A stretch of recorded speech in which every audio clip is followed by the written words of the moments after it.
Hello बच्चों, आशा करती हूँ आप सब अच्छे होंगे। तो आज जैसे कि आप लोग ने ये वीडियो पे क्लिक किया है तो आपको पता ही होगा आज हम क्या करने वाले हैं। आज हम प्रिंसिपल्स ऑफ मैनेजमेंट करने वाले हैं, अपना ऑर्गेनाइजेशन ऑफ कॉमर्स जो है उसका चैप्टर 1।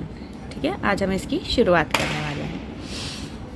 नाउ मैनेजमेंट क्या होता है, जैसे हम सबको पता है एक कंपनी जो होती है,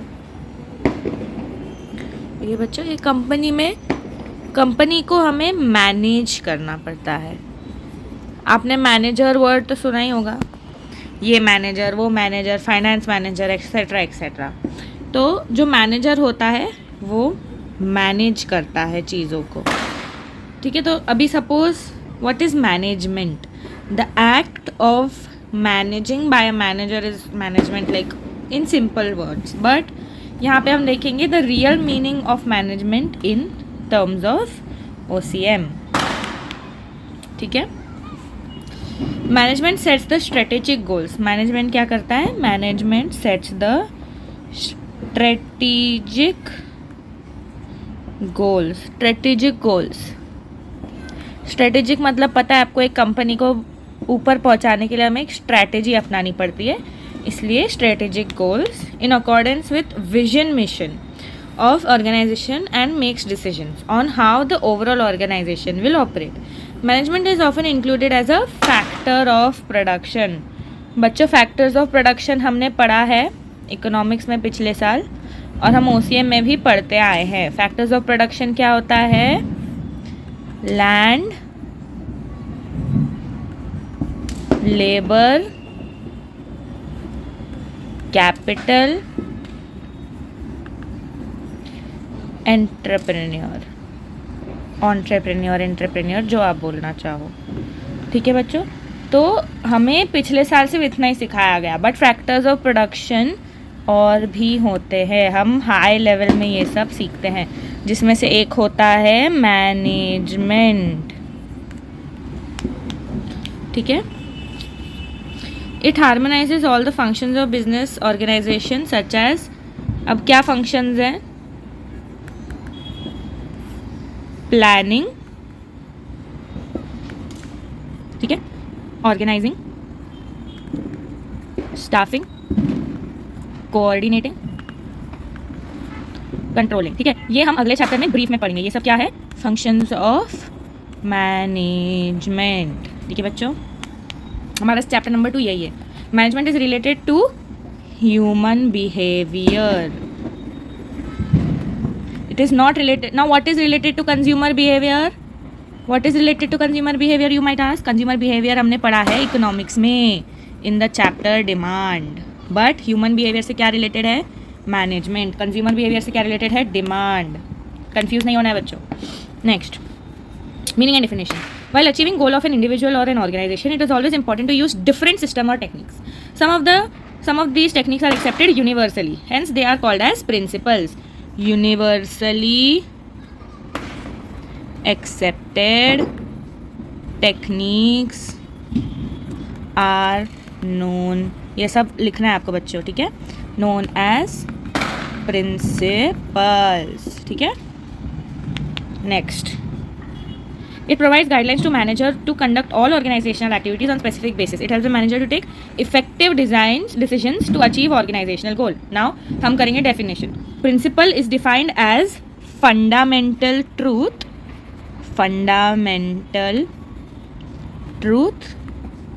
or proposition that serves as the foundation for a system or a belief or behavior for chain of reasoning. Definition: does not provide same results due to varying human behavior.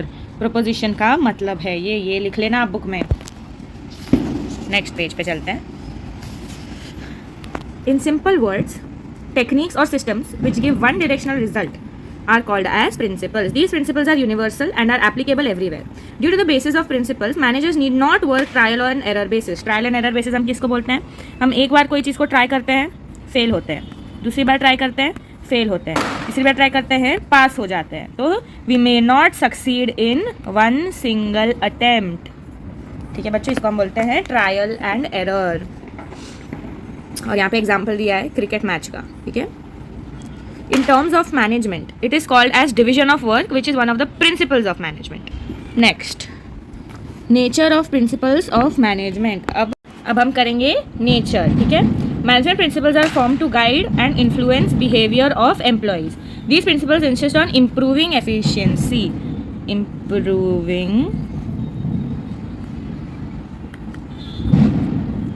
improving efficiency, ठीक है, of organizational resources to in terms of profit. These principles also focus on best coordination, superior subordinates and etc. Class 11th के nature of principle of management के book में भी ये दिया गया है। The nature of management principles are given below. The principles of management are universal in nature. See, universally applicable irresponsible of size and nature. Management is universally applicable, ठीक है, irrespective of its size and nature. Basically यही है इस point में. Next, general guidelines. It provides general guidelines to tackle organizational situations wisely. Size, nature, they are not rigid. Okay? It fair और fair remuneration वगैरह देने के लिए general guidelines provide करता है। Helps to solve organisational situations. Principles are formed by practice and experiments. तो principles हम R&D से फॉर्म करते हैं। R&D क्या होता है बच्चों? Research and development. जब तक आप रिसर्च नहीं करोगे अपने एम्प्लॉयज़ के वर्क के ऊपर, उनका टोटल कितना एफिशिएंसी कहाँ से आता है, उन्हें कितना इम्प्रूव करने की ज़रूरत है, एक्सेट्रा एक्सेट्रा, तब तक हम कैसे प्रिंसिपल फॉर्म करेंगे? हमें कैसे पता चलेगा कि कौन सी चीज़ को बेहतर करना है और कौन सी चीज़ ऑलरेडी बेहतर है जिसको हमें थोड़ा टोन डाउन करना है? इसलिए हम पहले R&D करते हैं और फिर हम प्रिंसिपल्स बनाते हैं। तो they are form by practice and experiments. Flexibility, now they are flexible and can be changed and modified accordingly. अभी हम प्रिंसिपल्स को चेंज कर सकते हैं according to your needs, okay. Behaviour flexible मतलब फ्लेक्सिबल का क्या मतलब होता है? हम चेंज कर सकते हैं, मोल्ड कर सकते हैं, मॉडिफाई कर सकते हैं according to required to the situation. Behavioural in nature, now management is a group activity, ठीक है। It works with human behaviour, इसलिए it is called behavioural in nature. Group activity changes from person to person and उसका influence पड़ता है human being से, and human being का एक ही मूड नहीं होता है, it keep changing, that's why it is behavioural in nature. Cause and effect relationship, what is cause and effect relationship? Cause and effect relationship, it is the base of taking decisions, ठीक है। तो principles of management is the they determine the cause and reasons of particular effect. For example, payment of goods and wages and incentive helps in increasing the output of workers. All principles are equal importance. अब सारे principles इसमें से ना कोई बड़ा है ना कोई छोटा है, सबका equal importance होता है, ठीक है। Next, significance of management principles. ये आपको 4 मार्क के लिए पूछा जा सकता है, इसलिए ये अच्छे से करना है, इसको important मार्क कर दीजिए। As we have discussed the nature of principles of management, it can be said that management principles are applicable everywhere. यहाँ हमने पढ़ा है universal application, वही यहाँ repeat किया। They are in the form of predetermined solutions for the problems which are recurring. They are guiding managers, so it is important for every manager to know them.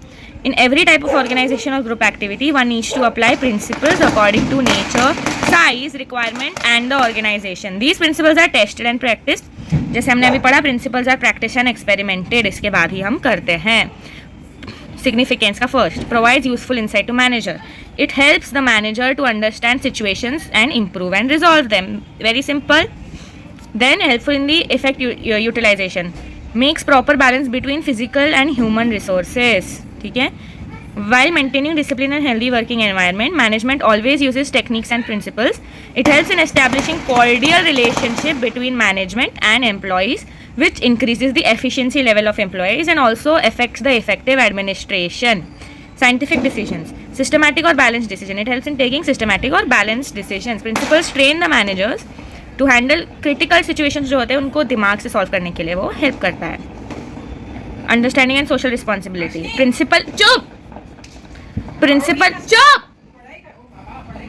Principles recreated from every aspect of the organization. guide management in understanding social responsibility of the organization so that they can focus on providing quality products at reasonable prices, avoiding artificial monopolistic situations. Encourages research and development, R&D. Same as the point यहाँ पे हमने पढ़ा R&D, यहाँ पे हम R&D करते हैं by observation and experiment. Principles of management are dynamic. The nature goes on changing along with the changes in the business world. Dynamic adopts new trends, modify the principles. It adopts new trends and modifies the principle. This training helps in developing scientific approach towards research and development and growth of the organization.